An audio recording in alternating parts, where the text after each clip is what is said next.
Hoje, Angola está a apresentar ao mundo inteiro a medicina tradicional natural, a nossa cultura. Centro Herbanaria Terapêutica Dr. Afonso. Bonjour très chers internautes, bonjour avec des couronnes aux amis et fidèles assistants de cette très belle émission Moulia Batalhadora, que pour moi, pour vous, pour nous tous, là où nous parlons de tout, mais sauf la politique.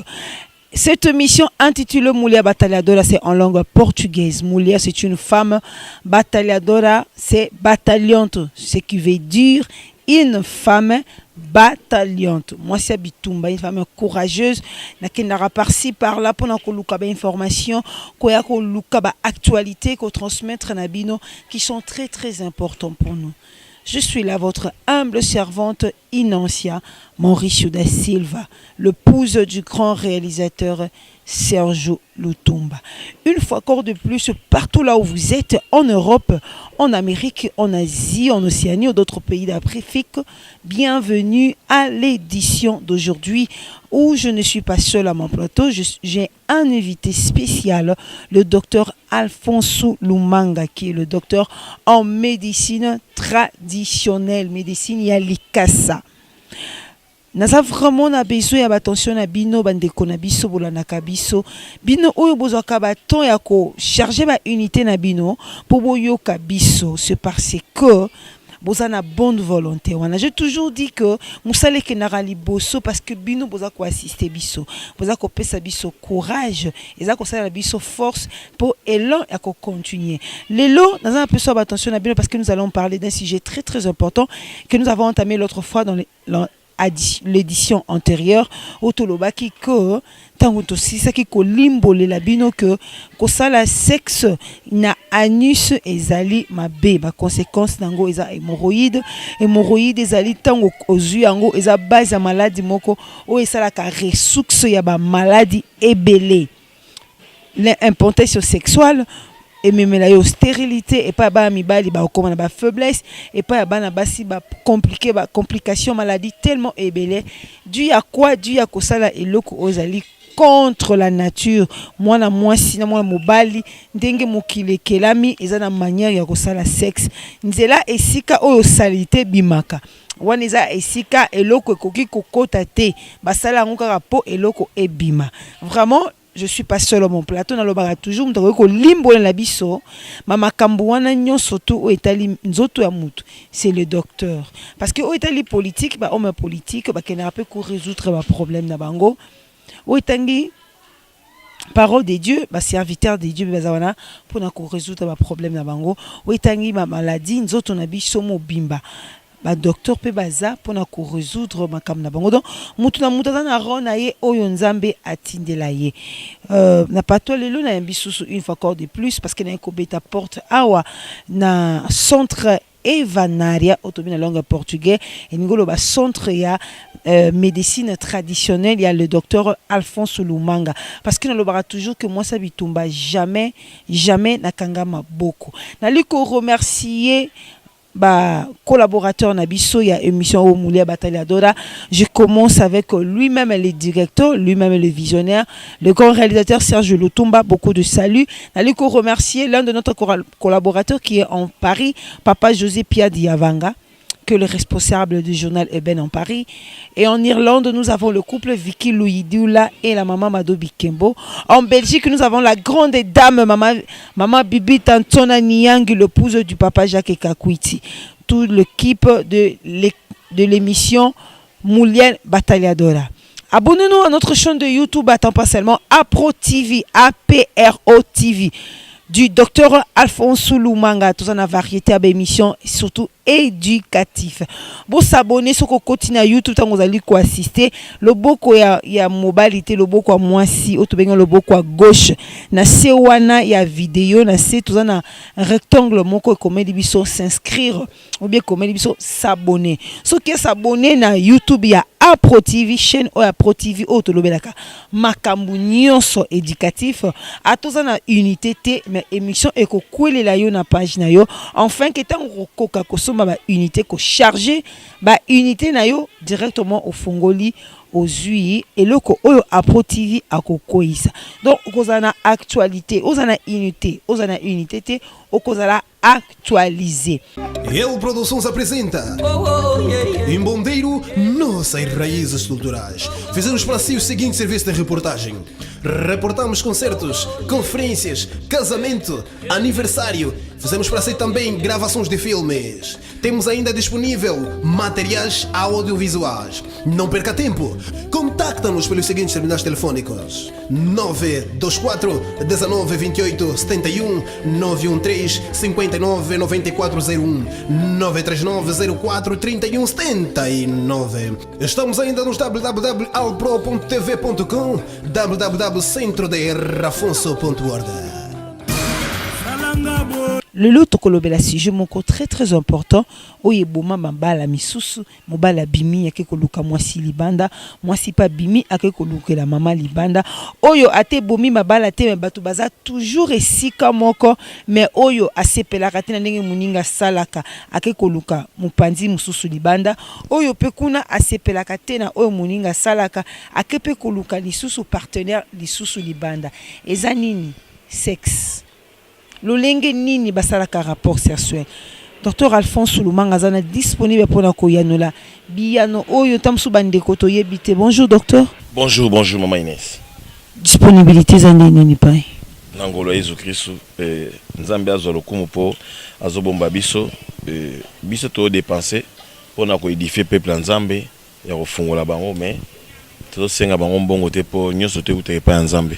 Bwana biso ezalika ke mutu amiyeba état de santé na ye ayeba ndeni basala likambo oyo po akweya na ba risque te lobi surtout pour la santé soki baby santé sera toujours cher ndé ba ngo ba yebi ndé biso tout yebi et puis soki tolo ba cher pour na ko ba biso toza ba fils de Dieu les disciples de Jésus-Christ to sala oyo nzamba rotinda biso to sunga ba tume loko les autres déjà organisation les hôpital do mutupe so azoya se préparer kaka po biso to robomate po to linga to sauver batu bazana kimia. Docteur Alphonse le tozolo bela sujet lo lenge nini basala ka rapport sexuel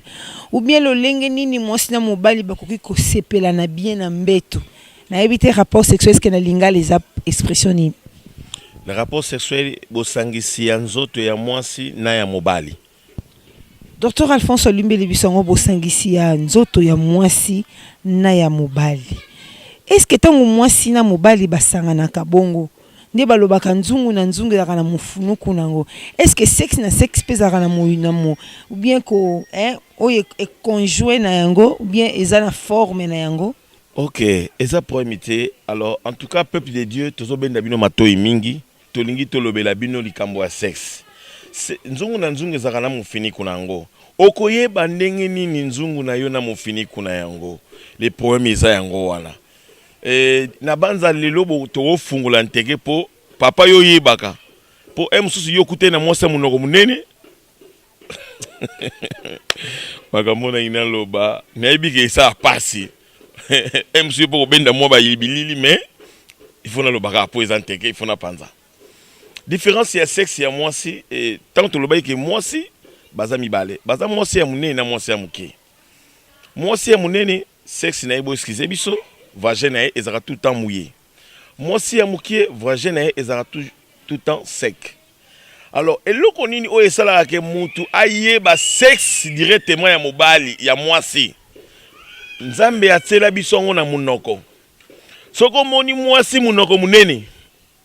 Bolo bateke o ezara lokwa bolo ba ezara élastique et benda naka efungama nango oui esala ka mouvement wana. Mais est-il que identification pour nzamba sala likamona sini nango j'espère. Soki mutu amoni ke mbule linge beta komona ke likolo sa nini e indi. Soki mutu amoni ke zemi koti bakoye bango na ba septum ke o akomi kolia manga akomi kosala boye cela veut dire akomi na zemi. Soki pe mutu alingi ya bota ekoyebana. Donc makambo nyonso nzamba sala ngona basini yango alobi na biso na Bible alobi même la nature ne vous enseigne pas Donc la nature il faut enseigner biso. Donc pour la koyeba sexe ya mwasi directement et ça facilement na munoko na ekaka. Soko moni kaka munoko mwasi on eza mukie, cela veut dire sexe na epé eza mukie. Soko moni munoko mwasi on eza munene musuni, sexe na epé eza kaka ndenge wana. Mais ezo dépend de siko na ndenge ni ya ko entretenir yango. Problème pe ya mibali pe bazali misato. Tozana sexe ya mobali o ezali ya munene mulai, tozana sexe ya mobali o ezali mukuse munene, tozana sexe ya mobali o ezali mukie mulai. Mibali pe na minoko na bango pe elakisaka. La plupart bo pe sanga raison mobali na ndongo mona ke munoko mona ko remarquer que sexe neza munene. Alors soki ke ekomi na kawana ke sexe na ya munene munoko munene sexe ne mukie wana eben elakisaka déjà que enfance na ba préparer que sexe na bien ou bien sexe zangi na kati ya maladie. Et na kati ya maladie on yango nemte mena biso hémorroïde. Hémorroïde en fait c'est quoi? C'est la transgression de la loi. Quand on a zolo makambo ya bato bazo sala sexe ya peni na nus. C'est-à-dire babenga ngo rapport sexuel wala babenga ngo rapport anal. Rapport anal, cela veut dire rapport moko boyo ezo sala que sexe et côté na nus. Alors ils ont déjà transaction à loi et que na kasa transaction wana okomona mibali nyonso o baza ba PD na ebisa bino lelo nga na ofungola mibali nyonso baza ba PD bo excusenga vraiment beaucoup na fingi binoté o remarquer que ba peni na bango ekoma mi kuse mikie pona nini po bazo tia mingi na kati ya niche ndenge bazo tia na kati ya niche na bazo ko transgresser déjà loi biblique o nzamba pekisa et nzamba il faut frapper na nzela ya santé tout d'abord pour Bible le bina biso que ne savez-vous pas que votre corps est le temple du Saint-Esprit, celui qui détruira le temple du Saint-Esprit qui est notre corps et l'ipropre sera détruite. Donc eza bibliquement alors biso to basala nzambe na nzela ya munganga ya médecine naturelle to pesa kisi ndenge na fungole bino wana donc pour na kosala même choix na zoloba même choix ya libala il faut otala pe mwasi yango pe même na munoko pour na niveau sexe emsu yoza na sexe mukie mais ok kotala mwasi moko olinga ki sexe munoko munene directement zo remarquer déjà we bagaki ndenga na sexe mukie pour na éviter lobby to koma na makamba boye te donc na lukaka muto paza munoko mukie pro et la kisanga na sexe na ye et mibali oyo bazali kene ba sexe wana siko ndenge nini bakosalela yango rapport pour na la kisibino de ya ndenge nini ya kopona po ya kozana molongani na yo pour osala ka sexe bien. Docteur Alfonso, au limbo le libiso angote parce que au côté biso ba hémorroïde, au côté ce thé. Donc ça c'est que les moko batumi nzo ande ba yeba. Comme personnellement, na imambwana te. Donc et na kangi no phrase moko lobi que moi si amunoko munene, ouais, moi si amunene sexe na ezaka mouillé. Moi si amukie sexe na ezaka sec. Et le konye do sala que moi si amunene sexe na ezaka mouillé. Mafuta ya nzoto pe ezo mouillé sexe. Bon, ce que vous avez mouillé, moi c'est mon nez tout le temps excité mingi. C'est-à-dire mon nez na yewana. Donc une fois qui osa un rapport, yango mo remagami mingi. Moi si ya mon nez a ça le rapport sexuel mingi te. Une fois moi si ya mon nez a ça le rapport sexuel mingi te. Au moins kaka soki azana mobali ya muke ke yaza munene mais so une fois azana mobali ya munene yepe munene donc kaka kuna moko mona banoko binisa mai belé tango une fois bozolinga bosala pénétration ou bien na ndenge ya caresse pour mutuka nyonso avant de démarrer il faut ba chauffer non mutuka yango wana ndenge za principe ya rapport sexuel donc auparavant bakoko na biso ba yebaki yango te alors le fait que biso pe tozo kola tozo découvrir tozo luka pe ko améliorer pour mutu ayebaki pondu ezala nango kaka pondu ayebaki yango teke ezala na manioko ayeko découvrir manioko après ayeko zwa bulu ki manioko wana pe faut banikisa yango donc ebimi fufu donc cela veut dire que évolution yango mo nzambe atiaki Adam na kati ya jardin d'Éden alobi cultivez la terre alobi multipliez-vous cultivez la terre c'est-à-dire ndenge okutaki kotika yango bongo te yo pe bakisa oyo ya yo donc d'où nakati ya mwasi du soki oya munene azaka tout temps mouillé mwasi oya mike bazaka tout temps sec et nyolo bake bazaka sec ma ya kokauka kaka te po soki akomi déjà excité a ozala mouillé mais bazala mingi sec c'est-à-dire nzela na bango ezala moi ya kofungwa mo kokanga mapo epesaka mobali elengi na ndenge ya pénétration tout na profond sikoyo bandeko na biso ya mibali bolanda biso bien tango lingo sala choix. Docteur, expliquez bisango étape par étape parce que na lobaka oyebi que monde à internet muta somi azwi mbongo na somi ba unité pour landa eza blague te faut la satisfaire vraiment docteur expliquer bandeko na biso surtout ba oyo nanu babalite ba oyo bakoti na âge yango ya jeunesse ba 18 ans 19 babandi visika ba oyo pe bangi basala choix mpona libala na expliquer bango nzunga mukie mufunuku na yo luka ya boye bobe ou bien mibalo kwa bala mufunuku nzungu na yo luka ya boye na expliquer ngo ba mana détail moi mobalo peni na yeza boye so ngo bala tala mona mwasi munoko neza boye polobi bozala boye. OK. Les loso toujours le baboye en tout cas nazo lo bakaka témoin et pas Jésus Christ pour apesi biso malele toujours transmettre pas na bino msubo zo apesa ngo point mais toujours ça la différence morobo okomona jamais nzungu ya munene bazwa lifini ko ya mukie batela yango po ekozinda okomona pe jamais nzungu ya mukie bazwa lifini ko ya munene bazipika ekomela ye oui.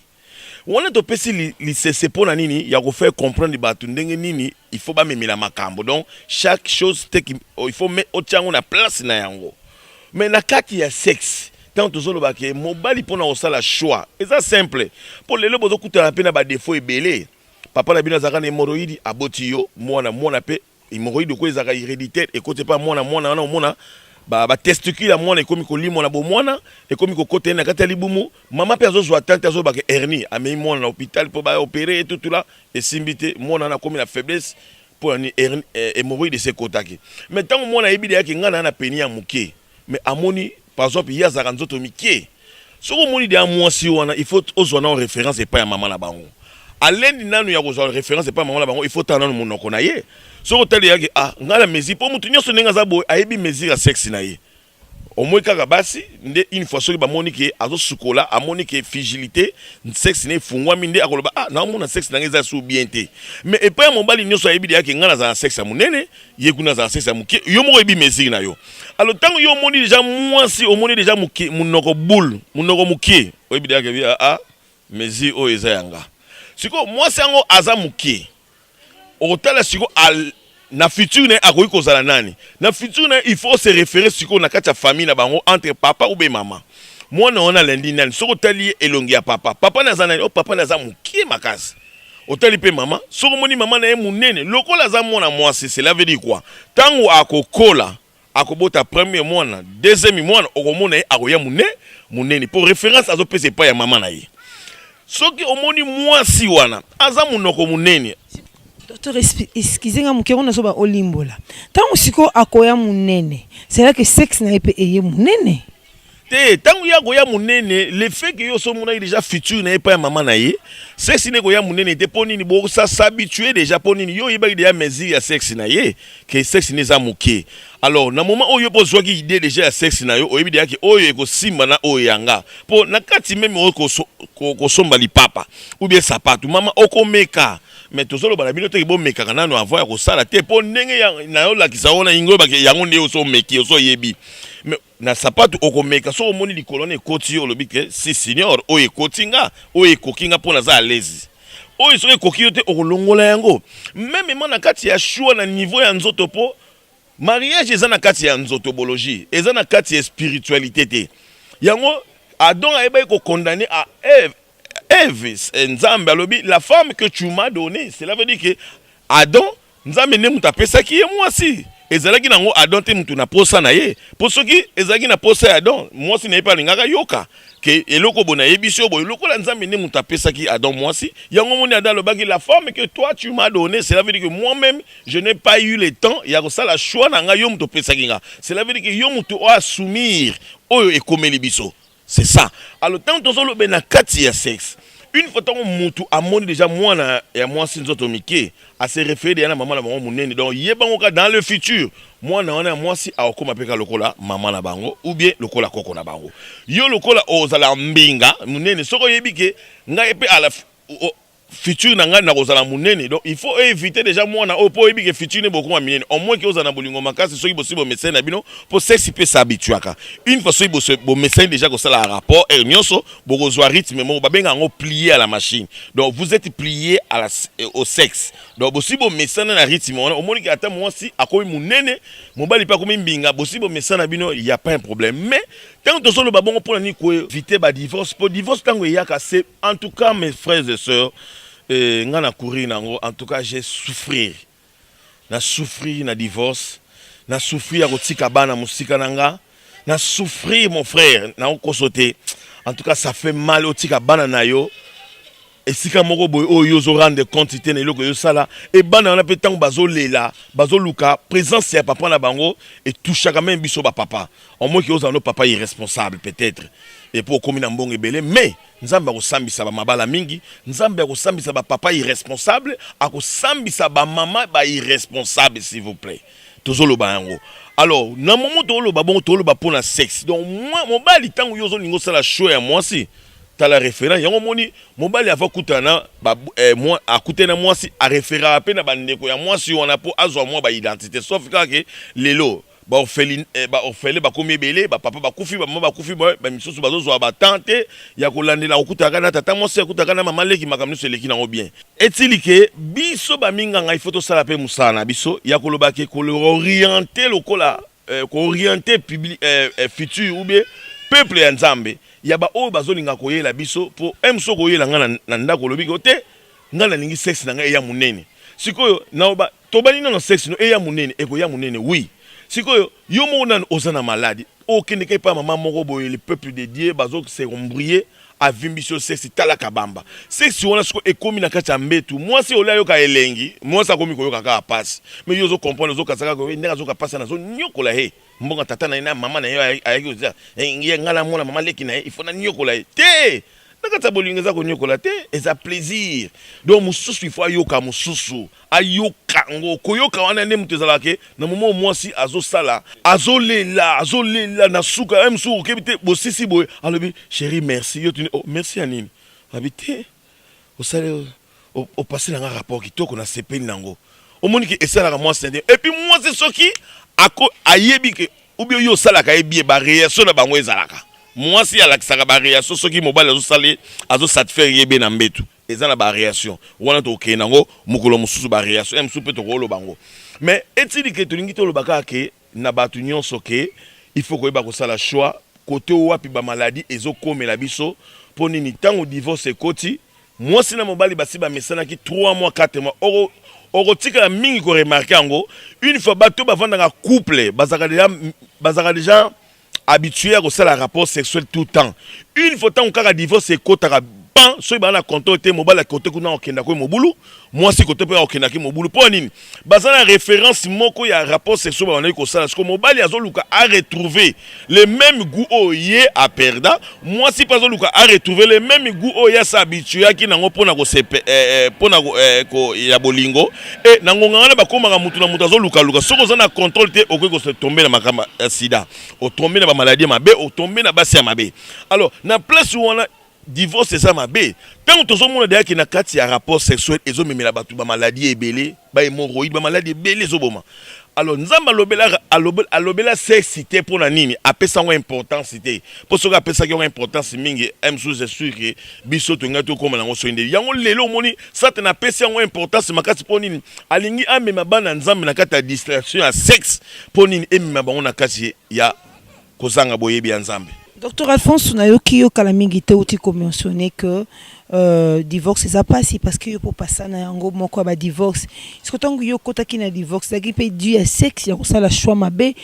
nzungu zalaki mukie mufunuko munene to nzungu zalaki munene mufunuko mukie. Divorce na yo peut-être ça dû ya makambo na ngona oji expérience na oyo transmettre ba tous les lots. Oui et nalinga mimi kolobake papa so biso to mona yangonde ezopesa biso mayele Jésus parlait de lui même Paul alobaki pona ye Pierre alobaki pona ye et vie na ye mutu yangonde yati nango batu et yango moni Paul tanga zokinda lobi ke soki bino bobala na bino mais po ya sabota kina binga na zo mona na ngati na bobala sute mais ekozala malamu bobala ponini bo éviter et bo éviter ba kindumba na kati ya église yango moni mobali il faut abala mais etilike tango ngai pe nazoka molongani na balaki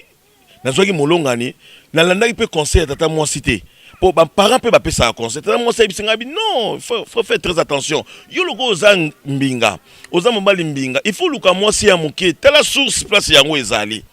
mais ngai pe na satandaki na ngote ngabi tata moi si aza ko mbrienga po anini nga sina lingi il faut kende ka ndingwana et kendaki mais conséquence ngamo ce qu'on a ko vivre na kati soit ya bosangani na komi komona ba difficulté oyo tata mo sa expliquer ngala comment comprendre bien tata mo sa zaki na raison ce que loko na préparer ngo bien na ngana koma boité mais loko laisser tombaki eza déjà makambo c'est komaki donc on n'y pouvait rien faire pour essayer komaki mais grâce à Dieu nzambe abikisi biso tous envie tous continuer vie donc nzambe osunga biso tokobala toza bana nzambe tant tozote yango eza ba conséquences e komeli biso yango nim to ba conseil pour na bato mais sexe yaki nango munene te pour na nini mais tozwaki kaka mo ba référence ya mike pour na kolobaki eloko oyo na koti ko sala ngo sute malgré ba oyo yaki kokuta na biso lelo to komi divorcer bana na ba Allemagne bana na France boy eza ba circonstances à vie mais nzamba ebinde ni a réparer makamuna ina bana surtout soka lingi yo akolinga kaka bongisa po il faut faire très attention nzambe so azo lakisa o banguna na yo c'est la vie ya lingi yo mingi koleka. Docteur sikoyo pour surtout na bandeko oyo basala ba mauvais choix déjà ici baza ici kamoko ba boti pe bana ayeko découvrir que nzu wana eza munene ngana mufunuku na za mukie parce que bato daso ka koti déjà na kati loko wana est-ce que moi ils a été traitement moko ezala pona bato si ba koti na libulu wana moya ko bimiza te parce qu'ils sont déjà des pères et des mères de famille ba boti déjà 3-4 bana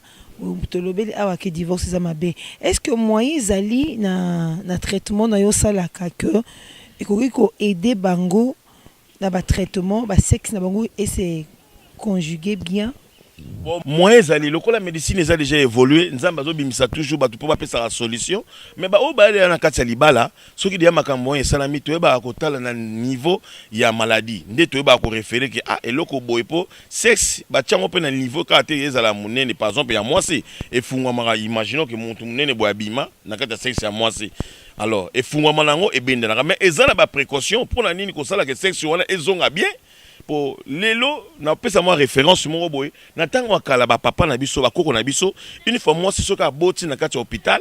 bazali ko kota na banza bola na ngai msubo vanda na kisasa omona ke ba kotise na kati ya chambre une semaine après bazo bete ba maya moto batanga wisi bakisi bazo sala et puis moi ça tango obima kitoko makasi moi ça bongi lisusu alors lelo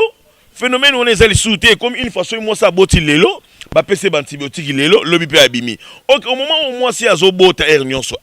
azotika na ba pota OK ba antibiotique yé na kati ya libumu abomaka pota directement te pota nyonso principe nango pona ko traiter yango ezaka désinfecter les infections alors tant bazo pesa moi si ba antibiotique wana et au fur et à mesure azobota mona moko ya mibale ya misatu sans ko compter o ya azolongola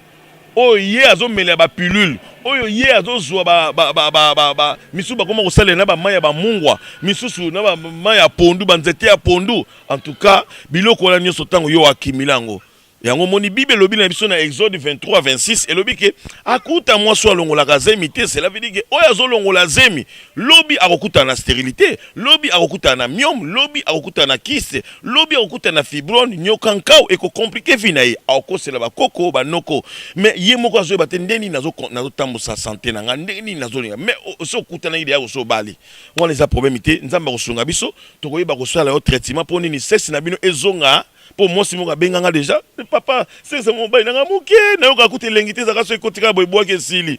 ngalabi wana ezali bosi bo vandi kombe ta ote bo ngabi na comprendre wana eza maladie yaka to traiter na traiter mo mobile na ye na zone si pe sexe normal ye pe na moi eza mbasi msuso kebite asaka sexe ayoka ka passe moi si msuso yaki albi akima na mbetu so mobile zo sale sexe azo kima ko kima so tango na yaki ngana comprendre que eza maladie na bien te ekoza bien mais lelo mo songa bota akoma ko sepia na sexe mobile na ye na kati ndako donc sexe ekoiko boma mutu te au moins kaka ke ndenge yo zo utiliser ngo bien te uzako c'est ça ndenge mona lisu soki yo zo lisu no tika olongoli ba poil o nyoso lisu olongoli ba o protéger ngote maye ko kita eko kota eloko boyo ye ko kota na kati ya lisu poni ozo protéger ngote OK tant ozo protéger ngo kote ona ndi mutu ezali base ya vie ya biso future na biso soki le to benga ba docteur grâce à sexe à moi si na bimaki alors mama kuta yeba iteke na ozali le docteur c'est grâce à Nzambe nazo sunga batu na ngola Yesu Christ yango tozo bake il faut faire très attention ko longola bazemi komela ba pilule ko sala rapport annuel ba obenga rapport annuel les rapport sexualité rapport annuel c'est-à-dire peni ezo kota na kata ya niche et loko wana ezo bebi sa vie ya bato to ko loba nyonso to ko sala nyonso mais lobi to rendre compte pa Nzambe. Merci vraiment beaucoup, docteur Alphonse, parce que la visualité, c'est le temps aussi, le temps, c'est l'argent. Mais tout côté, tout na sujet na bisoté na pour ça, vous allez attentif, vous allez abonné parce que les solos sont que zaïl et lengi, et tinda ke mutu, aïe ce soit kota, aïe cause suite à les solos. Parce que si j'ai na bisoté ngato lo bela lelo, papa Alphonse a ngara pesa ko aider ba o ba yebité parce que le cognonso ba prendre à kango, ils en batum susu, ba yebi vraiment ko ça sexte. Mais avant ce koto comme poto aider batundeni bon ça sexe faut que l'accès bango genre nini ya ba choix o ba salaki donc oh docteur Alphonse assisi ko limbo la biso lelo ceux qui bolingi bozo suite ango il suffit ka bo s'abonner vraiment na chaîne na biso oyo ya Apro TV Torozo suite chez lui-même le docteur Alphonse Lumanga. Mais docteur au prochain numéro ce qui va me permettre de recouter analyse vraiment parce que tolo belande sujet oyo tolo belaki na kati nde ya sujet na biso tozwi ba développement parce que biso toyeba te ke okoma boye mais yo moko mutu ya science yo moko mutu ya médecine osali ke ofongoleli bato makanisi bato akomi koluka teke boya panza mabala misusu eza bien te bato akomi koloba nzunga nini ngana naki nanga mufunuka muke nazwi nzunga munene asala nini vraiment merci docteur Alphonse au prochain numéro na remercier bino bo charge ka ba unité pour nota la biso et ça na biso vraiment ba grand plaisir tambo sa boza ba satisfaction likambo ya sexe ce n'est pas un péché et comme un péché quand tu sais que quelque chose qui est mauvais mais tu le fais. Ta conviction te dit que cette chose que je suis tenté de pratiquer, c'est très mauvais, mais tu le fais, ça devient un péché. Dieu s'est créé le sexe, il le savait, le pourquoi. Mais il faut tout ça là, on a modération. Donc avec pudeur. Tout ça là, avec beaucoup du respect, c'est vraiment bien, avec beaucoup de valeur. Il faut qu'on valorise en gros. Une chose quand on les valorise, c'est parce qu'on l'aime, on le respecte. C'est ça vraiment, merci beaucoup pour notre attention Nabino. Docteur Alphonse ici kolimbo la biso que tonge to lo belande lo lingeni basala ka sexe. Mais avant ko lo belango, faut ba muto sala ki choix nini. Pourtant ça ko se satisfaire te na mbeto. Mais faut yeba ça qui le bon choix oui ou non. Maman docteur lambele biso le mo comme la munzunga mukie luka pe mfunuka mukie. Nzunga munene luka pe mfunuka munene parce que moko amela muninga te, mususu amela muninga te. Merci beaucoup vraiment j'ade quoi là yo mutu o partage vraiment émission Oyo Junior Kanga vraiment merci beaucoup. Nali ko remercier aussi Trésor Matadi Niangi vraiment. Merci Papa Leki Niangi Zamba Pambola Bino nyonso bo partage ka émission Lidi Mouswamba Patrick Bolan Petit Diaspora Salem ancien Saint Augustin na komosa na bino te groupe bana lemba tout. Bozana motema parce que bozo sala vraiment que le but aki na 1000 to komi na 2000 to komi na 3000. Je vous remercie beaucoup. Nali ko remercier ma partenaire officiel ya émission Moulia Bataliadora. Moi si bitumba moi si makasi lola binanga mama Bataliadora na ebani fort mama bibi tantona niangi nzamba pambola o mama motema papa Jacques Akwiti obi ke bibe lobi muto séparé te o nzamba sangisi c'est que baso ko ngota na katikati ya mama bibi na mama na papa Jacques okufa. Ali ko remercier encore Abou Basso Congolais na Australie. Je remercie encore Mariette Ngola Kalambai o yazana Gabon. Toute la famille Lumbu ya baleki ya Gisèle Lumbu Pichu Lumbu Papi Lumbu, je vous remercie infiniment.